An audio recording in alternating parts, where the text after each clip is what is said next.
இங்கே ஒரு தாய் மனசு தவிக்குது கதறி, அது ஈன்ற உயிர் பூமியிலே கிடக்குது சிதறி. கற்ப சுமை தாங்கிய கண்ணிரண்டில் ஏந்திய பெத்த மனம் தாங்குமா பிள்ளை நிலை பார்த்து? கற்ப சுமை தாங்கிய கண்ணிரண்டில் ஏந்திய பெத்த மனம் தாங்குமா பிள்ளை நிலை பார்த்து?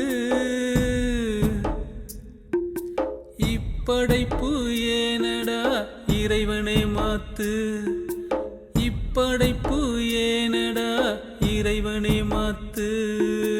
இங்கே ஒரு தாய் மனசு தவிக்குது கதறி,